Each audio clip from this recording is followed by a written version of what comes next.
Padre, queremos darte gracias en esta hermosa mañana que nos permites en tu misericordia, Señor, levantarnos porque así dice tu palabra. Cada mañana, Señor, se renueva tu misericordia. Y gracias porque es a través de Cristo, Señor, que tú aún tienes paciencia, aún tienes misericordia para con nosotros, tu pueblo, y especialmente también con este mundo. En medio de todo lo vivido, Señor, experimentado en esta pandemia, oramos y seguimos clamando a ti, Señor, por la obra de tu Espíritu Santo, que es el que trae convicción del pecado en el corazón, en la mente del pecador. Oramos, Señor, que sigas cumpliendo tus propósitos, Señor, en este mundo. Muchas almas vengan a los pies de Jesucristo, buscando esperanza, buscando salvación. Y Señor, te damos gracias porque has vivificado, Señor, también a tu cuerpo, a tu pueblo, Señor, el cuerpo de Cristo. Y muchos, Señor, han rendido, Señor, sus vidas en su voluntad para hacer tu voluntad en este tiempo de pandemia, reconociendo, Señor, lo vivido en una manera superficial, religiosa, de apariencia, de piedad, Señor, y han venido a ti, Señor, restaurando sus vidas, pidiendo perdón y buscando una nueva relación refrescante delante de tu presencia. Oramos, Señor, porque sigas obrando en nuestras vidas como iglesia, como matrimonio, como individuos, Señor, como hijos tuyos, como familia, Señor, como iglesia. Oramos, Señor, que ese fuego del Espíritu de nosotros siga creciendo, avivándose. Y sabemos, Señor, que esto es una obra de voluntad propia. Y es un mandato, es una orden de tu parte, Señor, que sea agitada ese fuego, Señor, en nuestras vidas. Oramos, Señor, en esta mañana que nos sigas hablando por medio de este sermón que ha quedado registrado, Señor, como el primer sermón en el inicio del ministerio de tu Hijo Jesucristo. Y sigue siendo para hoy, Señor, refrescante mensaje de aliento, de esperanza, de bienaventuranza para tu pueblo. Oramos, Señor, que nos enseñes, nos abras el entendimiento, danos la luz necesaria para interpretar lo que el Señor Jesucristo, tu Hijo, quiso. Pues su intención, su propósito al predicar este tremendo y hermoso mensaje del Sermón del Monte. Oramos, Señor, en el nombre de Jesús. Amén. Muy bien, todavía no iniciamos el pasaje de las bienaventuranzas. Hicimos una introducción de los primeros versículos acerca de todo lo que estaba aconteciendo en ese momento, cuando el Señor, en medio de la multitud, frente a esa multitud, se determinó a dar este discurso, este sermón que hasta hoy en día sigue siendo una joya de los sermones del Señor Jesucristo. Quiero mencionar algunas verdades acerca de las bienaventuranzas antes de iniciar con la primera bienaventuranza. Y voy a mencionar algunas, casi bastantes verdades que podemos sacar de las bienaventuranzas. En primer lugar, considerando la última palabra del Antiguo Testamento, ustedes que leen mucho la Biblia, ¿ustedes saben cuál es la última palabra del Antiguo Testamento? ¿Cómo? Ya, enseguida abrimos la Biblia, ¿eh? La última palabra que se encuentra en el Antiguo Testamento es nada más y nada menos que maldición. Así es como termina el Antiguo Testamento. Con mucho sufrimiento, con mucho endurecimiento por parte del pueblo de Dios, la última palabra que encontramos en el Antiguo Testamento es maldición. Pero gracias a Dios, tenemos un Dios tan misericordioso, un Dios de esperanza y de profundo amor, que al iniciar el Señor Jesucristo su ministerio en el Nuevo Testamento, Él inicia con esta palabra, bienaventuranza. Bienaventurados. Y esto habla de felicidad, de dicha, de gozo, de disfrute. Es muy motivador que el primer sermón del Señor Jesucristo, en el inicio de su ministerio, comience con la palabra bienaventurado. Amén. Podemos decir amén bien fuerte, ¿verdad? Porque el Antiguo Testamento termina con un panorama totalmente tétrico, desastrosa era la situación espiritual, que termina el Antiguo Testamento con la palabra maldición, pero inicia el Nuevo Testamento con una palabra que despeja toda duda, toda desesperanza, diciendo bienaventurado. Y no menciona el Señor Jesucristo la palabra bienaventurado solo una vez y después cambia el tema, sino que sigue repitiendo y sigue repitiendo. Hasta 7 u 8 veces menciona la palabra bienaventurado, como si no fuese suficiente una sola vez. Eso significa, mis queridos hermanos, la venida de nuestro Señor Jesucristo. La llegada del Mesías era el anuncio más maravilloso que toda la creación estaba esperando. Y más considerando este aspecto que estamos mirando ahora. Terminado el Antiguo Testamento con maldición, qué bello, qué alegría, qué motivador es escuchar no solo una vez, sino 7 u 8 veces la palabra bienaventuranza. Bienaventurados. Segunda verdad que encontramos en la bienaventuranza es que la misma palabra en griego o la palabra original de bienaventuranza es la palabra griega makarios, con varios adjetivos en castellano que podemos nosotros describir esta palabra makarios como dichoso, feliz, bienaventurado, favorecido, bendito, afortunado, contento, dichoso. Todos estos calificativos vienen con la palabra makarios, bienaventurado. Es una condición que no depende de circunstancias externas. No describe tanto lo que uno siente en su ser interior, sino que es un estado de dicha, de fortuna espiritual, de favorecimiento, de felicidad, de dicha, que viene desde el punto de vista de Dios y de sus promesas. Es cuando Dios te dice en medio de circunstancias externas, mira, tú no vives conforme a esa circunstancia. Yo te he dado promesas. Recién escuchamos a Cristian diciendo algo, una verdad muy trascendental para la vida del cristiano. Mi carrera no define mi vida. Mi carrera no completa mi vida, porque mi vida está completa en Cristo Jesús. Mi vida está identificada en Cristo Jesús. Cristo es el que define mi vida. ¿Te das cuenta? Cuando comenzamos a manejar este punto de vista de Dios, todo cambia. El punto de vista, mi ánimo, toda mi perspectiva se torna en favorecimiento, en misericordia, en gracia, en fortunio, en dicha, en felicidad, en esperanza. Porque mi vida no está enterrada en este mundo de maldiciones. Porque en Cristo Jesús he sido llamado a bienaventuranzas. Tercera verdad.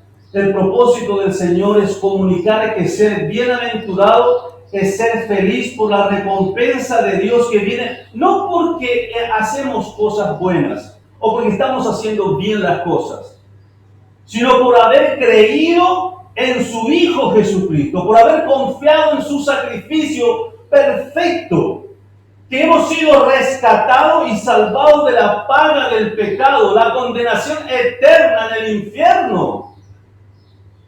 Y por esa fe he sido regenerado y me he convertido a una nueva criatura en Cristo Jesús. Y eso ya forma parte de mi vida, y yo formo parte de la ciudadanía del reino de los cielos. A esto se refiere las bienaventuranzas. porque de los tales es el reino de los cielos, de los pobres en espíritu. Y que en ese momento de haber recibido a Jesucristo, nosotros iniciamos un proceso de santificación. Iniciamos un proceso de ir asemejándonos a la persona y a la imagen de Jesucristo. Ese es el propósito del Señor, al comunicarnos que ser bienaventurado es ser felices por estas verdades. No por hacer cosas buenas o por hacer bien las cosas. La base de nuestra bienaventuranza es nuestra confianza en Jesucristo, que a través de su sacrificio yo he sido convertido a una nueva criatura. Y mi nombre está escrito en el libro de la vida eterna y ya soy ciudadano del reino de los cielos. ¿Amén? Esa es la base. Otra verdad importante, la cuarta, la bienaventuranza son características de un verdadero salvo o hijo de Dios, de uno que pertenece al reino de Dios. No es solamente, bueno, tengo que ser pobre en espíritu para obtener el reino de los cielos, tengo que llorar porque necesito ser consolado, tengo que ser manso porque solamente recibiré así la tierra por heredad. No se trata de yo hago esto y recibiré esto, no. Las bienaventuranzas son más que eso, son características, son rasgos del verdadero Hijo de Dios, de aquel ciudadano del reino de los cielos. Eso es lo que está mostrando el Señor Jesucristo. Estos son los ciudadanos de mi reino. Así son ellos. Quinto, si queremos saber quién es realmente salvo, ¿quién es la persona indicada para enseñarnos esto? Jesús, ¿verdad? Era él el más capaz de responder a esa pregunta. Queremos nosotros saber muchas veces, ¿será salvo esa persona o no? Y siempre estamos dudando de esto, cuestionando su obrar. Lamentablemente, entre los cristianos, no todos muestran frutos de ser salvos. Y es ahí donde entramos en crisis, ¿verdad? En cuestionamientos. Pero también hay una base para pensar en esto. Jesús mismo dijo, por sus frutos los conoceréis. Entonces, aquí encontramos justamente en las bienaventuranzas la respuesta del Señor a esa pregunta. ¿Quién es realmente salvo? Y Él es el indicado para darnos esas informaciones. Por sus frutos lo conoceréis. Estos son los frutos, estas son las características, estos son los rasgos de aquellos que pertenecen a mi reino. Punto 6.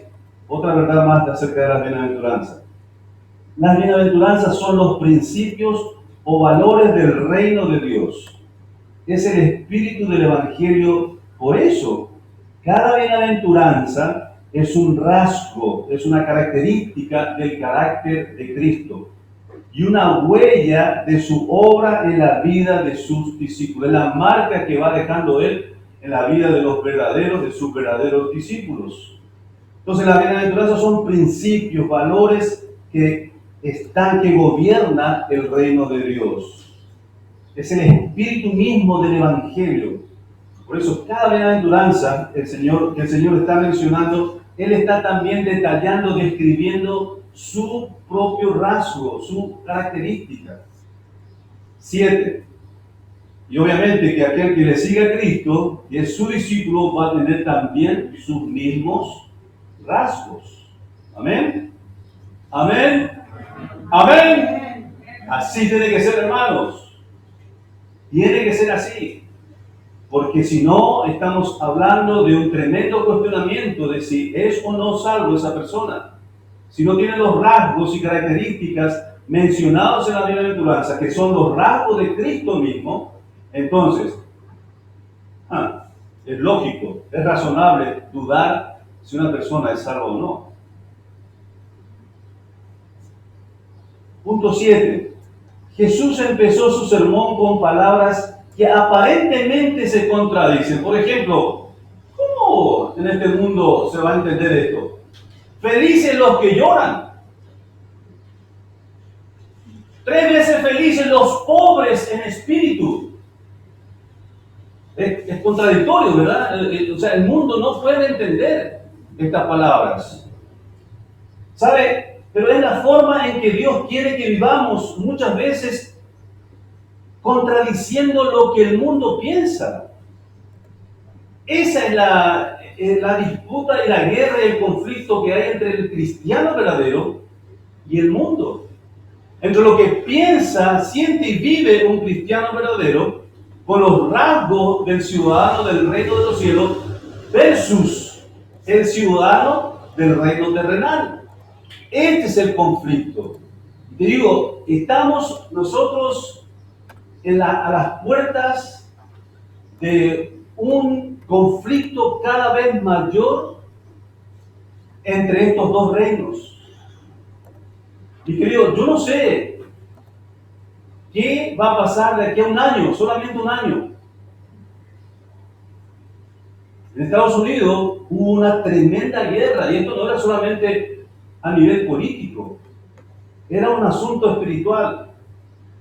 Que yo no soy tampoco de estar alabando al presidente saliente, porque también es un pecador como cualquiera. Posiblemente necesita a Cristo también como Salvador, quizás no sea realmente creyente, aunque se asoció, se rodeó de cristianos, de pastores, tuvo simpatía con el pueblo de Dios, favoreció muchísimo a las iglesias de Cristo en Estados Unidos.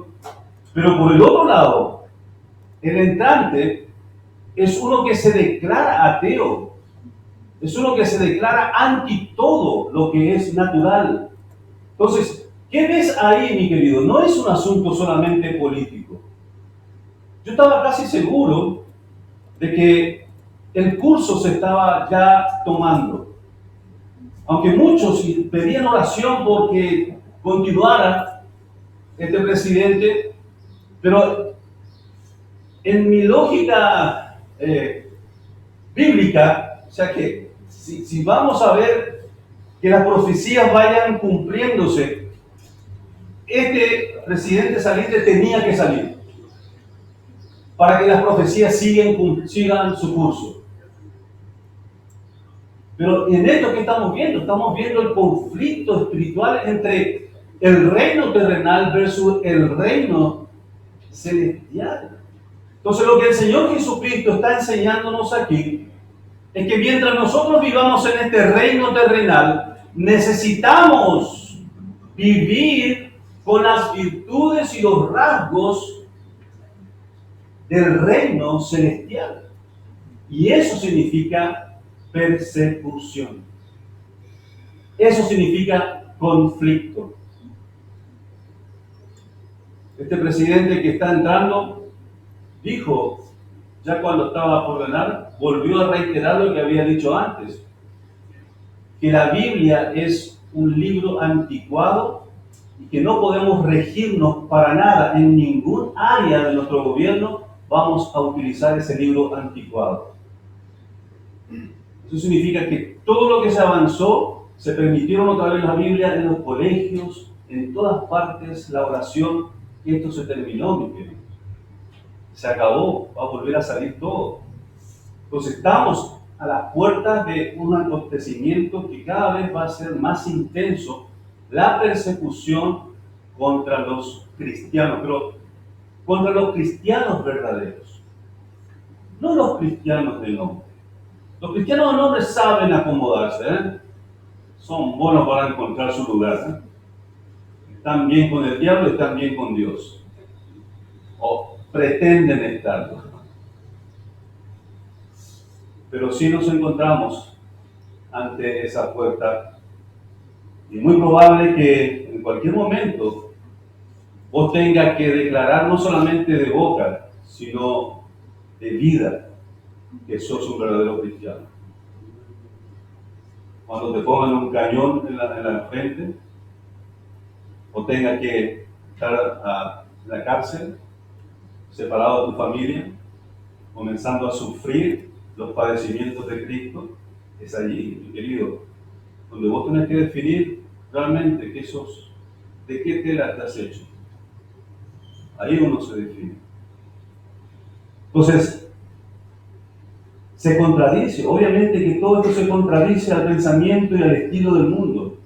Si quiere vivir para Dios, mis queridos, debes estar dispuesto a decir y hacer lo que para el mundo parecerá raro.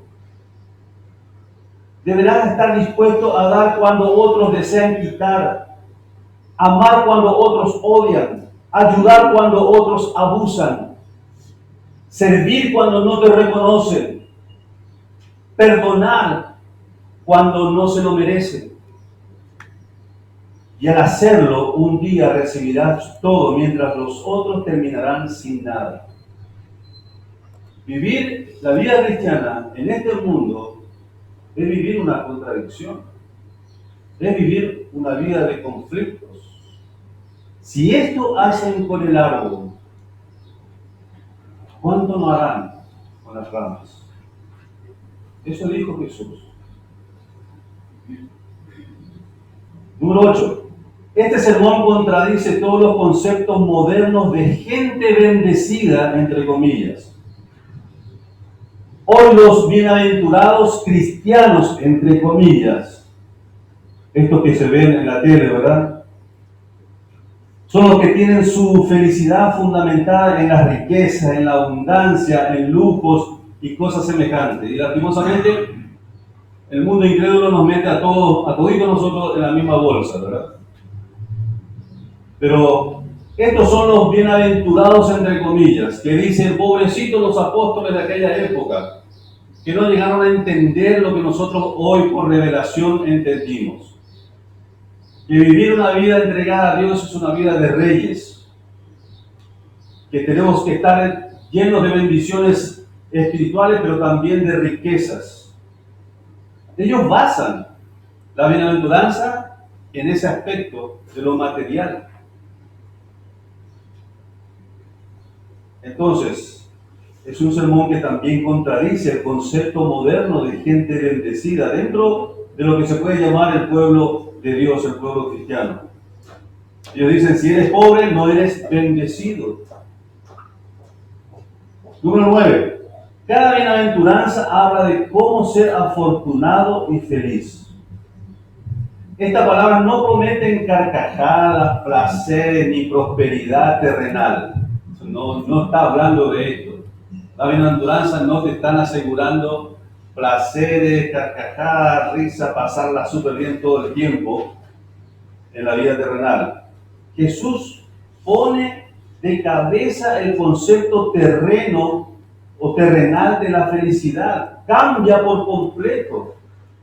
Por eso está comenzando la bienaventuranza diciendo 3 veces felices los pobres, 3 veces felices los que lloran. Para Jesús, felicidad, hermanos, es esperanza y gozo. Esperanza y gozo, fundado en la obra de Jesucristo en la cruz, que nos rescató del fuego del infierno. Independientemente de las circunstancias externas, para hallar esperanza y gozo, la forma más profunda de la felicidad en tu vida y en la mía es seguir a Jesús a cualquier costo. Amén. Esa es la esperanza de la bienaventuranza, es seguir a Cristo, cualquiera sea su costo. Y por último, número 10, Jesús hizo la diferencia diciendo que en el reino de Dios las cosas no son como en los reinos terrenales, que debíamos buscar beneficios y recompensas muy distintas de lo que los fariseos y publicanos estaban buscando. Mucha gente busca felicidad, pero está fácil, esto fácilmente se desvanece, ¿verdad? Lo que ellos basan la felicidad. Muy pocos buscan el gozo de Dios, que es un gozo que nunca se desvanece. Amén. ¿Por qué no buscamos con todo nuestro corazón y nuestro esfuerzo de permanecer en la presencia de Dios, cuando allí hay plenitud de gozo, delicia para siempre. ¿Por qué no ponemos empeño en permanecer allí, donde está verdaderamente lo que nuestras almas necesitan? Entonces, esto es lo que el Señor está pretendiendo enseñar a esta multitud, pero hoy nosotros lo estamos también aprendiendo y disfrutando. Entonces, vamos a iniciar ahora las bienaventuranzas, teniendo ya en mente todos estos conceptos y estas verdades acerca de este hermoso sermón. Y el primero comienza en el versículo 3, bienaventurados los pobres en espíritu, porque de ellos es el reino de los cielos. Bienaventurados los pobres en espíritu, porque de ellos es el reino de los cielos. Ahora, entendemos que toda la humanidad ha nacido en esa condición, ¿verdad? En pobreza espiritual. Desde Adán hasta hoy en día, toda criatura que nace con esa pobreza espiritual, separado de Dios, rebeldes por naturaleza contra todo lo que es de Dios, no receptivos a la palabra de Dios, se levantan en contra de todo lo que es de Dios, espiritualmente están muertos delante de Dios. Y Efesios nos recuerda exactamente, literalmente, estas palabras diciéndonos, y Él os dio vida cuando vosotros estabais muertos en vuestros delitos y pecados.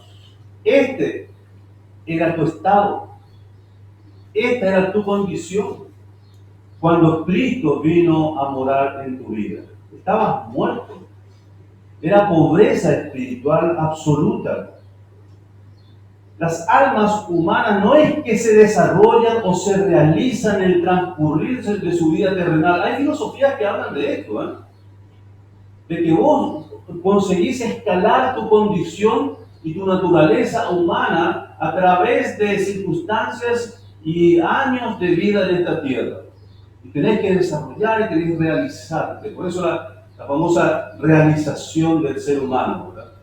Cuando en Cristo Jesús el ser humano está completo, está realizado, ya no necesita más. Ojalá nunca uses esas palabras, esas frases, mi querido cristiano. Porque si lo estás usando, vos estás manejando principios y filosofías mundanas. Si vos estás estudiando una carrera, estás enseñando a tus hijos, estás animándoles a una carrera, no le digas esas pavadas, esas mentiras. Hijo, tenés que estudiar porque tenés que realizarte en tu vida. Hija, tenés que ser alguien en tu vida. Por eso tenés que estudiar y matarte para ser alguien en tu vida. ¿No te parece conocido esta frase? Y hasta los cristianos están usando últimamente. ¿Dónde estamos? ¿Qué le enseñás a tus hijos? Que la carrera es lo más importante, es la prioridad de su vida. Que podés dejar la iglesia, podés dejar a Cristo, podés dejar ministerio, no le sirvas a Dios porque vos estás abocado a una carrera que va a realizarte, mi querido. Va a completar tu vida porque a vos te falta mucho todavía. Y así empezamos a aconsejar consejos y filosofías mundanas, cristianos.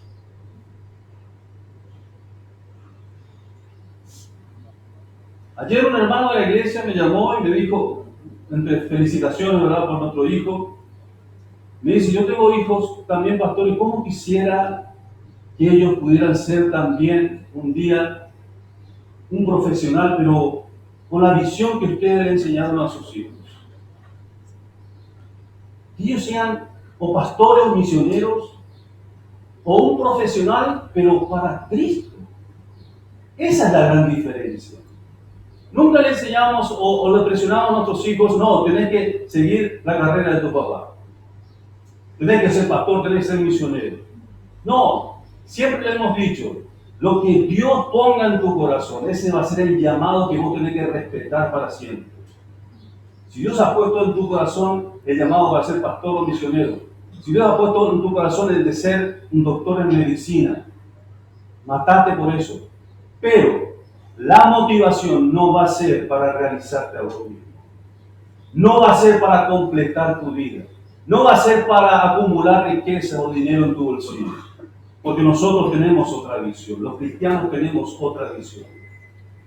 Que es el de servir al Señor, de hacer su voluntad. Ya sea cual fuere mi profesión, mi vida está encerrada en Cristo Jesús. Está escondida en Cristo Jesús. En Cristo Jesús estoy completo. Y lo que voy a adquirir como una profesión es para un instrumento, una herramienta para cumplir los propósitos de Cristo Jesús en esta tierra.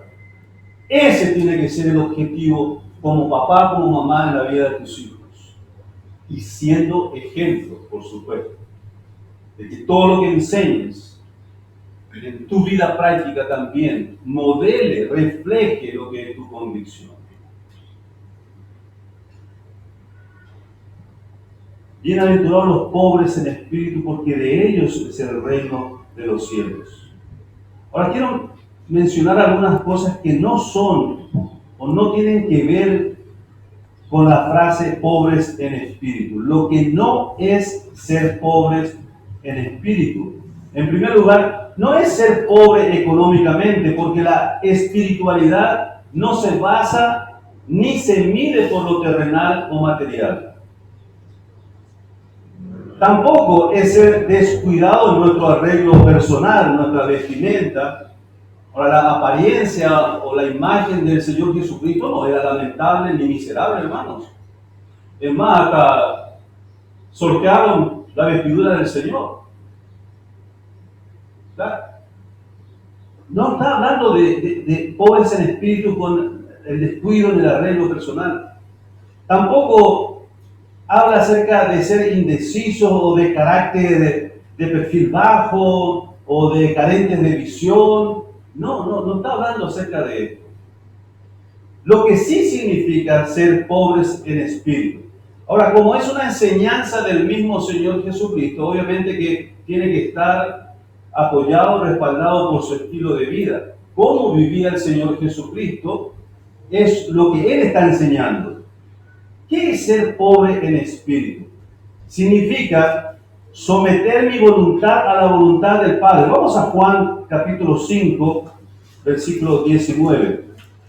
Vamos a ir mirando un poco la vida y el estilo de vida de nuestro Señor Jesucristo, que nos enseña qué es ser pobres en espíritu. Juan 5, versículo 19, y después saltamos al 30. Versículo 19, respondió entonces Jesús y les dijo, de cierto os digo, no puede el Hijo hacer nada por sí mismo, sino lo que ve hacer al Padre, porque todo lo que el Padre hace, también lo hace el Hijo igualmente. Versículo 30. No puedo yo hacer nada por mí mismo, según oigo, así juzgo. Y mi juicio es justo, porque no busco mi voluntad, sino la voluntad del que me envió, la del Padre.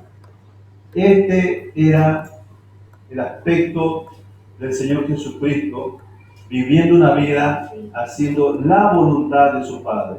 Ser pobres en espíritu es no hacer otra cosa que la voluntad del Padre. Significa también cumplir la misión y el propósito para el cual estamos vivos. Vamos a Marcos 10:45. Marcos 10:45. Hablando del mismo Señor Jesucristo, porque el Hijo del Hombre no vino para ser servido, sino para servir y para dar su vida en rescate por muchos. Hay otro versículo, Juan 17, si pueden leerlo también después. Pero esto es cumplir la misión y el propósito para el cual estamos vivos. ¿Quiénes hacen esto? Los que son pobres en espíritu. Ser abnegado también, Juan capítulo 12. Ser abnegado, sacrificado, entregado. Juan capítulo 12. versículo 24 al 26, dice así: de cierto os digo, que si el grano de trigo no cae en la tierra y muere, queda solo, pero si muere, lleva mucho fruto. El que ama su vida la perderá, y el que aborrece su vida en este mundo, para vida eterna la guardará. Si alguno me sirve, sígame, y donde yo estuviere, allí también estará mi servidor. Si alguno me sirviere, mi Padre le honrará. ¿Estás entendiendo, hermano? Hermana, el ser pobres en espíritu trae como resultado bienaventuranzas, pero esta es una característica de los que viven en el reino de los cielos. ¿Qué es ser pobre en espíritu? Es someterse a la voluntad del Padre como lo hizo Jesús, su Hijo, nuestro Salvador. Es cumplir la misión y el propósito para el cual estamos vivos, pero también es tener una vida de sacrificio, es morir a nosotros mismos para reflejar a Cristo en nuestras vidas. Pero también significa autodespojarse. Filipenses capítulo 2, y ahí el apóstol Pablo toma el ejemplo del autodespojo del Señor Jesucristo y nos desafía a nosotros a hacer lo mismo, a vivir igual. Filipenses 2,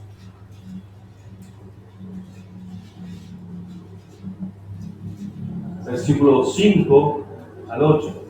Haya pues en vosotros este sentir que hubo también en Cristo Jesús, el cual siendo en forma de Dios, no estimó el ser igual a Dios como cosa a que aferrarse, sino que se despojó a sí mismo, tomando forma de siervo, hecho semejante a los hombres, y estando en la condición de hombres, se humilló a sí mismo, haciéndose obediente hasta la muerte y muerte de cruz. Pero también significa tener a Dios. Hebreos capítulo 5, Hebreos 5, versículo 7. Otra vez el ejemplo del Señor Jesucristo. Y Cristo en los días de su carne, ofreciendo ruegos y súplicas con gran clamor y lágrimas al que le podía librar de la muerte, fue oído a causa de su temor reverente. La vida de un pobre en espíritu es una vida de temor a Dios. Y en conclusión, Sofonías, aunque no lo crean, está en la Biblia. Buscándolo hallarás. Tendrás que buscar mucho, pero al fin lo encontrarás. Está después de Génesis y antes de Mateo. ¿Encontraste? Sofonías 3, versículo 11 al 13. En aquel día no serás avergonzada por ninguna de tus obras con que te rebelaste contra mí, porque entonces quitaré del medio de ti a los que se alegran en tu soberbia, y nunca más te ensorbecerás en mi santo monte. Y dejaré en medio de ti un pueblo humilde y pobre, el cual confiará en el nombre de Jehová. El remanente de Israel no hará injusticia ni dirá mentira, ni en boca de ellos se hallará lengua engañosa, porque ellos serán apacentados y dormirán y no habrá quien los atemorice.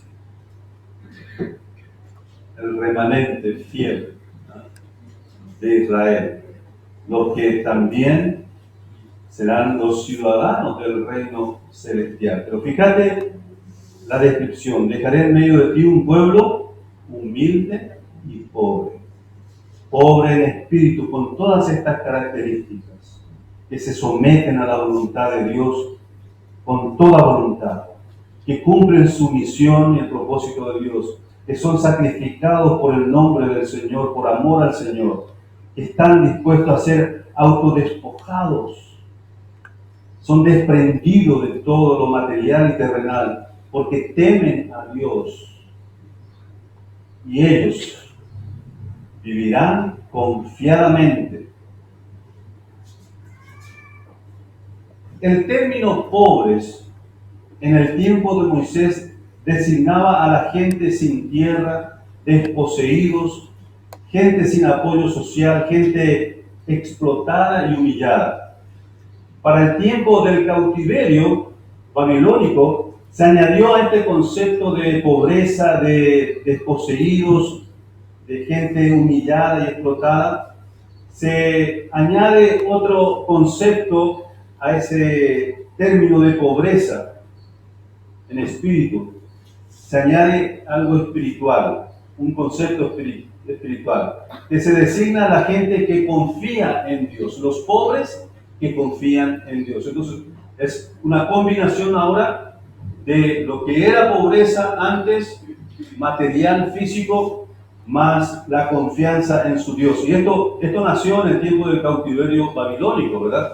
Nosotros estudiamos acerca de esto, de cómo ellos experimentaron realmente las consecuencias de sus pecados, la pobreza espiritual a la cual cayeron.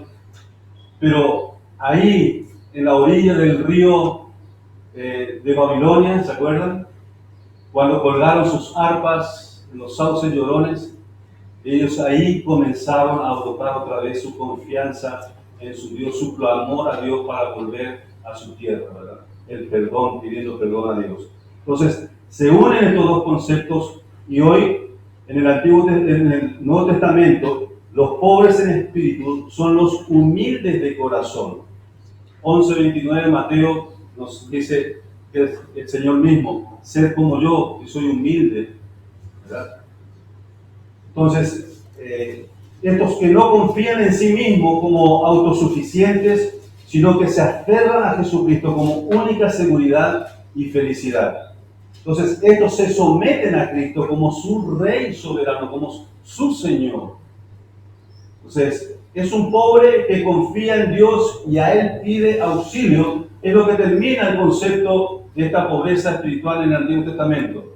Pero en el Nuevo Testamento, el pobre en espíritu son los humildes de corazón que confían no en sí mismos, no son autosuficientes, se declaran totalmente insuficientes y se aferran a la soberanía y el señorío de Cristo en su vida como su Rey soberano. Este es el concepto Nuevo Testamento acerca del pobre en espíritu. En griego hay 3 términos acerca del pobre. Pero este que se usa en este pasaje, en Mateo 5, es el que describe la condición más desesperante del pobre en espíritu. Es la absoluta destitución.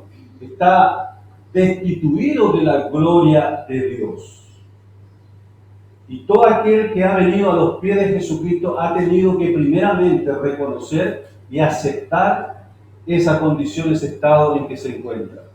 Una pobreza espiritual de tal magnitud que está sentenciado al fuego del infierno eterno. Este es el pobre en espíritu que se ha declarado como tal y es la persona indicada para recibir las bienaventuranzas. En el momento que recibe a Jesucristo, esa persona experimenta la conversión de ser traspasado de la condenación eterna del infierno a la luz de Cristo. Entonces, ahí es donde comienza una nueva vida, una nueva historia para el pecador. El término original de pobres es tochoi, en el griego, que significa agacharse o ponerse de rodillas. Esto es una forma de adoración también, y es entender nuestra deplorable naturaleza, que somos pobres espiritualmente, y en realidad pobres en todo sentido, en todo aspecto, ¿verdad? Y que Dios en su maravillosa misericordia desea limpiarnos y librarnos de nuestros pecados. Entonces, los pobres en espíritu son los que reconocen su pobreza espiritual, su condenación eterna, y dejando a un lado toda autosuficiencia y soberbia, buscan la misericordia de Dios. Por eso es que cuando hablamos con alguien sin Cristo, necesitamos percibir algo de esto en el corazón de la persona incrédula. Y a veces lo hacemos muy fácil, ¿verdad? Y hasta le llevamos a hacer una oración rápida para recibir a Cristo, pero esa persona no está todavía preparada para ser un bienaventurado, porque no reconoce todavía su perdición. Una persona que no reconoce su perdición no va a reconocer su necesidad de un Salvador. La razón o causa de la bienaventuranza es que el reino de los cielos ya pertenece a ellos. Cuando dice bienaventurados, se está dando una noticia maravillosa a los pobres en espíritu. La dicha al cual ellos se aferran es por el hecho de que el Señor Jesucristo está diciéndole: el reino de Dios, el reino de los cielos, ya les pertenece a ustedes. Imagínense los pobres, los que estaban sufriendo en la época, entre la multitud que estaba con Jesús. ¿Cuántos estaban sufriendo por enfermedades y tantas atrocidades que experimentaba bajo el Imperio Romano? Pero muchos de ellos estaban confiando en el Señor Jesucristo. Estaban siguiéndole a Él para escuchar sus enseñanzas. Muchos no. También le dieron la espalda, ¿verdad? Pero para aquellos que estaban comprendiendo estas verdades que Él enseñaba, ellos estaban comenzando a percibir y recibir con gran alegría estas verdades, diciéndole: miren, ustedes están sufriendo la pobreza, no solamente material, sino espiritual, y eso es lo más importante que deben reconocer. Y al hacerlo, quiero decirles, ustedes son 3 veces felices, porque el reino de los cielos ya les pertenece. Y solamente a ustedes. Ellos tienen motivo de sentirse dichosos, felices. Dios mismo los considera dueños y participantes del reino de los cielos. Yo no sé cómo fue tu conversión, mi querido hermano. Yo no sé. Pero el día que yo entendí estas verdades maravillosas, yo reconocía mi pobreza espiritual, que estaba listo para ir al infierno si el Señor terminara con mi vida en esa misma noche. Hasta el segundo antes de recibir a Cristo, yo estaba convencido que iba al infierno. Pero cuando entendí, cuando percibí la bienaventuranza del pobre en espíritu, yo no pude contener mis lágrimas. Yo no pude contener esa emoción por dentro, pensando que las puertas del cielo se estaban abriendo para poder recibirme a mí, que me consideraba pecador y perdido. Y cuando vi un retrato de lo que el Señor enseñó acerca del camino estrecho que va al cielo, y son pocos los que caminan, y aquel camino ancho, donde dice que muchos van por él y se pierden, y lo vi en un retrato, en un dibujo, yo estaba muerto, estaba condenado, no tenía a Cristo, y no entendía nada del Evangelio, nada.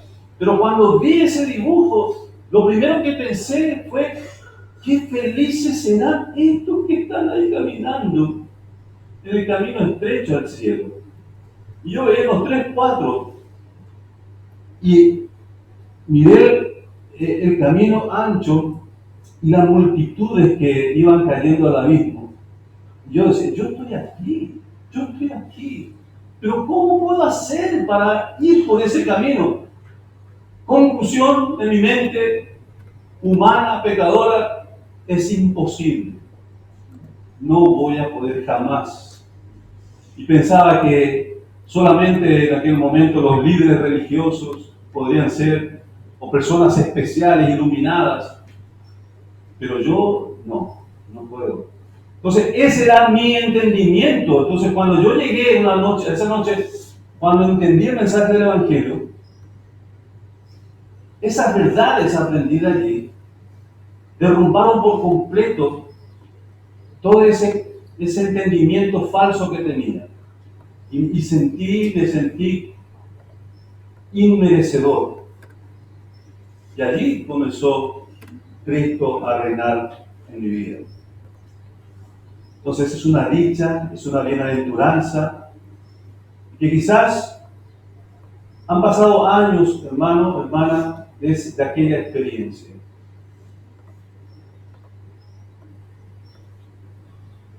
Y debemos confesar y reconocer que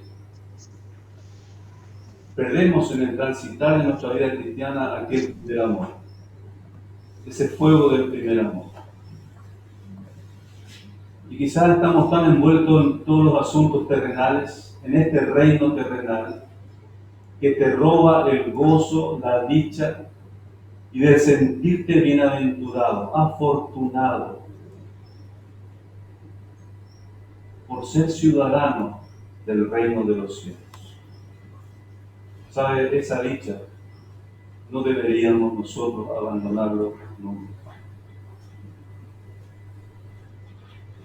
Pero los afanes de este mundo, de esta vida, nos roban ese gozo, hermano. Dios, el Señor Jesucristo, en su intención, era el que vos experimentara esa bienaventuranza. Eres pobre de espíritu, sigue siendo pobre de espíritu, sigue siendo, porque esa es la característica de un ciudadano en el reino de los cielos. Sigue diciéndote a ti mismo, soy pobre en espíritu, dependo de mi Dios continuamente, me aferro a mi Dios, no voy a salir de su presencia, porque soy pobre en espíritu. El reino se compone de los que se someten al gobierno de Dios y le obedecen. De aquellos que oran, venga Señor tu reino, sea hecho tu voluntad. Estos son ciudadanos del reino de los cielos. Por último, que vamos a ver en esta mañana, volviendo otra vez a Mateo 5, bienaventurados los que lloran, porque ellos recibirán consolación o serán consolados. Bienaventurados los que lloran, porque ellos recibirán consolación.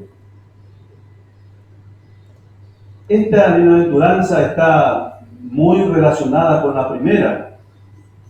Aquellos que reconocen que son pobres en espíritu, obviamente que lloran.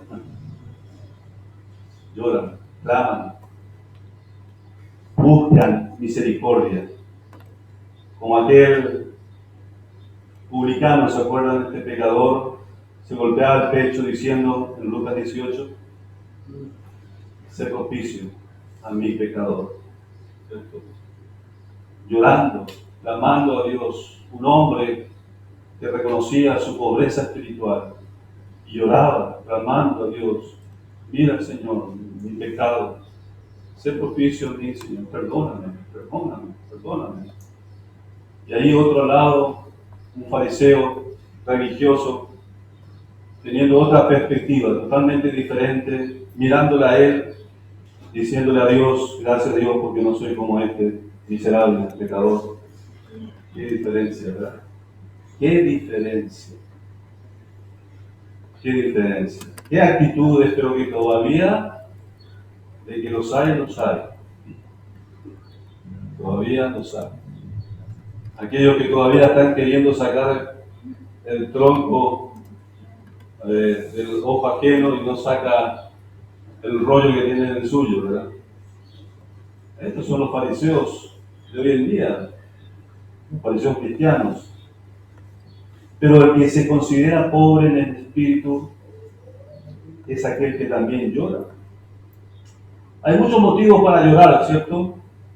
Motivos de temor, enojo, gozo, dolor, pérdida material. Pero el motivo aquí es un motivo moral y espiritual. Un reconocimiento de su pecado y de una ofensa ante y contra Dios. Un dolor por su desobediencia y su fracaso por no haber agradado a su Dios. por una ofensa que produjo un dolor en el corazón de Dios, por haber insultado a Dios. ¿Has experimentado esto? En momentos en que el Espíritu Santo te quebranta, diciéndote pecaste, ofendiste, hiciste mal, ofendiste a Dios. ¿Qué es lo que sucede después de percibir eso en tu interior? Ahí es donde uno decide qué características va a adoptar en su vida. O me endurezco, le busco excusas y justificaciones, y esto conlleva a un endurecimiento y a una insensibilidad espiritual. Sin embargo, cuando tomo otra actitud, discierno la situación, reconozco mi culpabilidad, que ofendí, sí, yo ofendí a Dios, ofendí a mis hermanos, ofendí a alguien, ya sea un incrédulo igual, ofendí, hice mal, afecté el testimonio de Cristo. Eso, cuando lo mastico y empiezo a ver las consecuencias que esto va a traer, y también la ofensa a mi Dios, y que estoy mal con mi Dios, esto debe llevarnos a un clamor de lamentación, de lloro. El motivo aquí de esa bienaventuranza para los que lloran no es porque están sufriendo alguna enfermedad, o porque no pueden pagar su alquiler, o porque no pueden pagar su auto, porque muchos lloran, porque perdió su equipo de fútbol. No, aquí está hablando de cosas muy profundas, internas y espirituales. Qué interesante sería hacer una entrevista, ¿verdad? Y preguntar a los cristianos por qué lloran hoy en día. ¿Qué es lo que te causa a vos llorar? ¿Cuáles son las cosas que a vos te llegan hasta el punto final en donde tenés que desarmarte? ¿Qué son las cosas que ocasionan eso? Qué interesante sería saber la respuesta, ¿verdad? ¿Y será que habrá alguna respuesta por allí? ¿Sabes? Lloro cuando fallo a mi Dios. Lloro cuando soy de tropiezo a mis hermanos. Lloro cuando he hecho algo malo y no me di cuenta, y después alguien me dijo lo que sufrió por causa de mí, de lo que yo dije, lo que hice. Lloro por eso, porque no me di cuenta y afecté la vida de mis hermanos. Ofendí a Dios. Cerré las puertas del Evangelio a un incrédulo que vio mis actitudes y escuchó mis palabras, que fueron de tropiezo. Lloré por eso. ¿Cuánto de esto vamos a obtener en esa entrevista? ¿Por qué llorás? ¿Cuáles son los motivos de tus lloros? Pero esta bienaventuranza es para aquellos que lloran por asuntos espirituales, porque reconocen su pobreza espiritual, porque reconocen también que son pecadores y afectan y dañan y son de tropiezo a otros, porque hieren el corazón de Dios, porque avergüenzan a Cristo, su Salvador, que entregó su vida y derramó su sangre por él.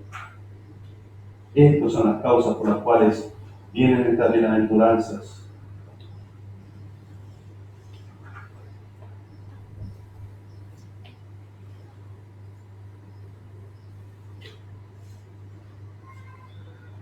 Las lágrimas manifiestan un sincero arrepentimiento y deseo de reconciliarse con su Señor.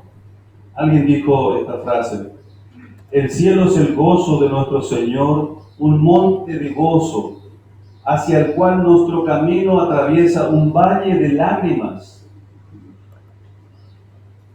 Tales dolientes serán consolados por su Dios.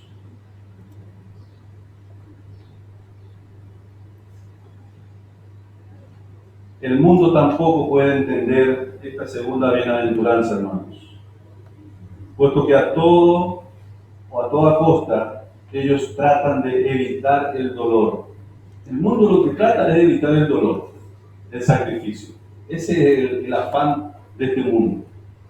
El mundo crea y fomenta el placer para inhibir el dolor, pero no lo quita, no llega a quitar el dolor. Solo sirve como un engañador, como un anestésico, porque el problema y la raíz del problema permanece allí.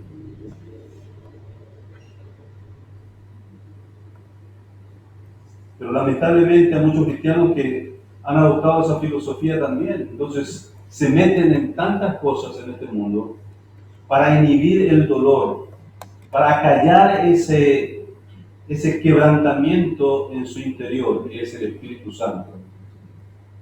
Y van buscando todo tipo de excusas y justificaciones para callar ese dolor. Y nos vamos convirtiendo en personas insensibles.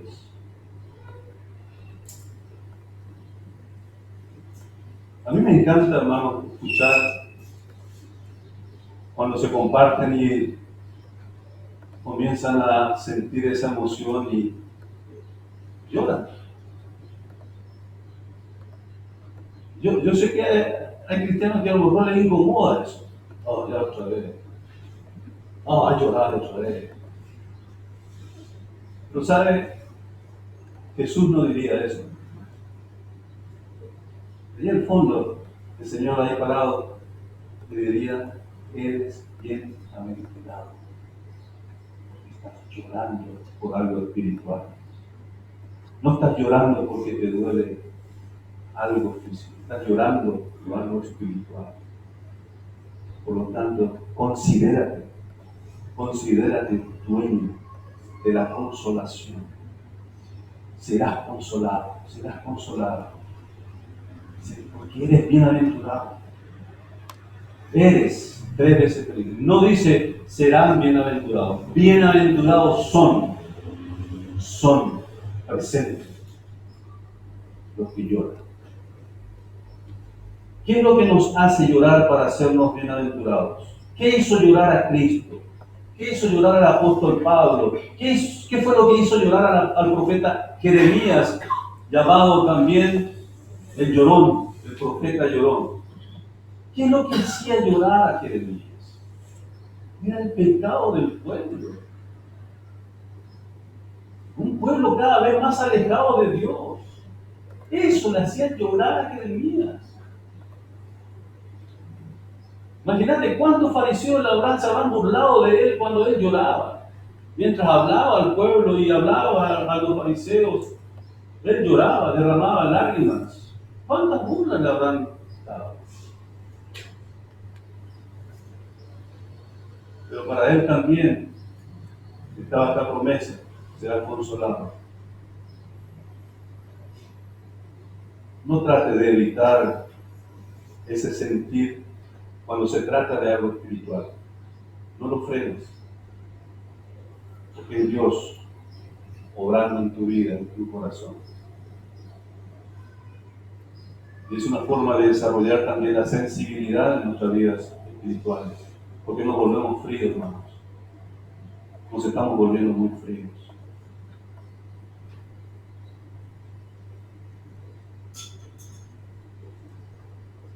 La frialdad te insensibiliza, te cauteriza.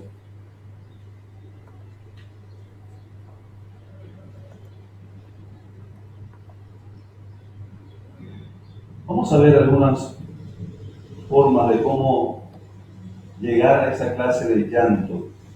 Primero, necesitamos ver el pecado como el Señor lo ve. Ver el pecado como el Señor lo ve. El Señor ve al pecado como rebelión, injusticia, necedad, maldad e impiedad. Así como ve el Señor el pecado. Si queremos llorar como Cristo, como Jeremías, como el apóstol Pablo, No debemos justificar el pecado ni minimizarlo. Necesitamos ver el pecado como el Señor lo ve. Segundo, reconoce que el pecado trae y seguirá produciendo desdicha, insatisfacción e infidelidad e infelicidad. De esa manera vamos a llegar a aborrecerlo siempre. Los que amáis al Señor, aborreced el mal, dice el Salmo 97.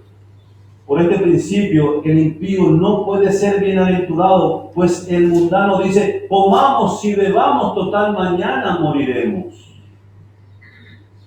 Esta falta de temor santo lo elimina de esta bienaventuranza, porque nunca tendrá el quebrantamiento necesario para arrepentirse. Pero el cristiano también, en su insensibilidad, va a ir a un punto de falta de arrepentimiento. Y esto va a provocar destrucción, tropiezo en la obra de Dios en la vida del creyente.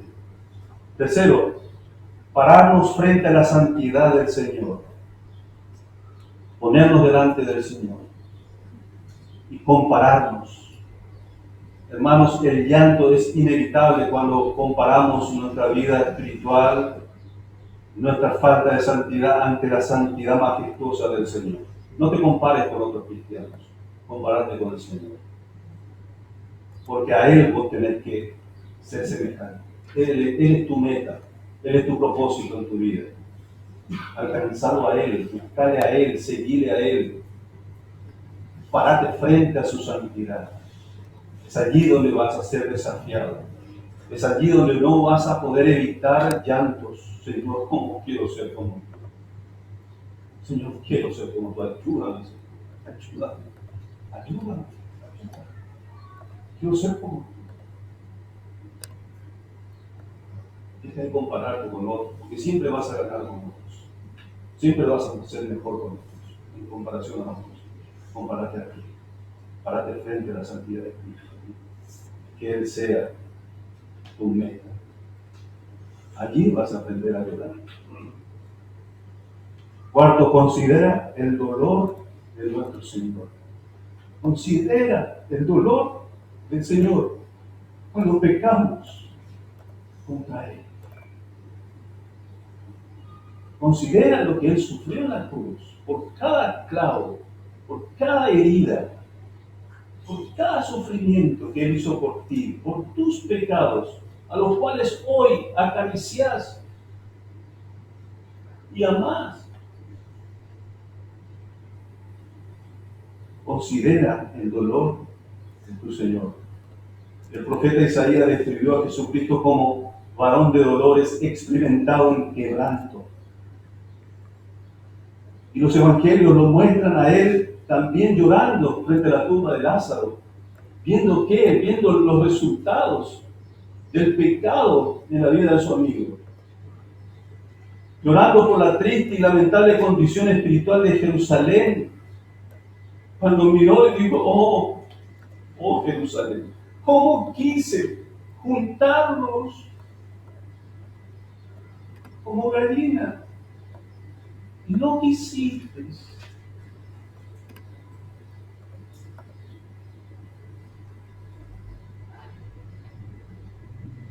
Es inevitable llorar cuando nos ponemos frente a Él y consideramos su dolor, consideramos su santidad. ¿Sabe? Vas a dejar de hablar pavadas, estupideces y carnalidades. Vas a estar ya lejos de la asociación de aquellos que se reúnen solo para criticar y cuestionar todo. Porque vos estás sufriendo y llorando por otras causas, mucho más altas, mucho más auténticas, genuinas, legítimas. Ya el cristiano no puede ya vivir hoy en día más, en este tiempo en que estamos a las puertas. Ya no estemos más empavadas y cosas insignificantes y carnales. Reconozcamos nuestra pobreza espiritual para aferrarnos al Señor en dependencia continua. Y lloremos por aquello que merece lágrimas. Y dice la promesa para estos que lloran por estas cosas, solamente ellos serán consolados. Es una promesa firme del Rey. El verbo en tiempo futuro no indica que tendrán que esperar para recibir la consolación, sino expresa más bien certeza de que efectivamente reciben consuelo en el presente. Y ese consuelo es Jesús, por medio de su Espíritu Santo, el Consolador. Y Él es una perfecta consolación para todos aquellos que pasamos por tribulaciones por causa de Cristo. Que ellos recibirán consolación. Bien, dos bienaventuranzas, los pobres en espíritu y los que lloran. Pobres, porque de ellos es el reino de los cielos. Son bienaventurados. Los que lloran son bienaventurados y ellos recibirán consolación.